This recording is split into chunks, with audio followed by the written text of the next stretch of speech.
As I mentioned in our last segment, Taco here came in with Champ, our first dog, and as you can see, they have a little bit different energy level. They're the same age. Taco is also estimated to be somewhere between 3 and 4 years old, but he's a much higher energy dog. He just, a little bit more active, jumps up on things like that, and for those reasons, we're thinking that he would do better with some kids that are a little bit older, just so he doesn't knock them down or anything like that. But I really love Taco. Taco is a great personality and a big personality, and he is super photogenic, and he knows it. He likes to pose for his photos typically, he'll give you a couple different angles. He has this, I like his big smile, but he also does the sad adopt me puppy face really well too. He will give you the full-on Sarah McLachlan face, it's an ASPCA commercial. He can do that really well too. He loves to run around in the play yard.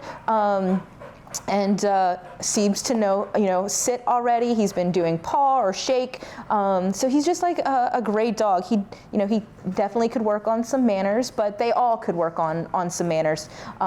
He does, you can't really see it on camera, but he does have some red spots on him, and that's blood from what we call happy tail. So he's constantly wagging his tail. He's in a good mood. And in the kennel environment, their tail can hit those the sides of those kennels and can break the end of it and cause it to bleed. So that's something to kind of be aware of.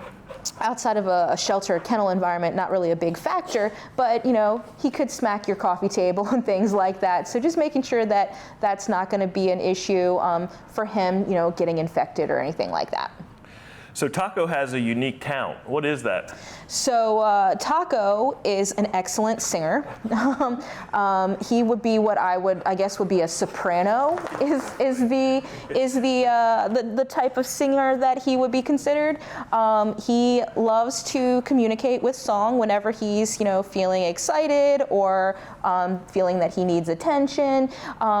It's a very interesting noise. You would think that maybe he's got some husky in his line somewhere. He hardly moves his mouth, and all these different vibrato type things come out, which is really amusing, but may not be amusing to your neighbors, say if you live in an apartment or condo or a townhouse. So kind of thinking about that thing, it's not something that's a huge factor, but it could be, for, if you're renting and you're gone and he's, doing his thing and practicing while you're away, your neighbors might not be really appreciative. So making sure that you have the right type of home environment for him, so that your neighbors aren't going to get mad, your landlord, and then you have to actually, bring Taco here back.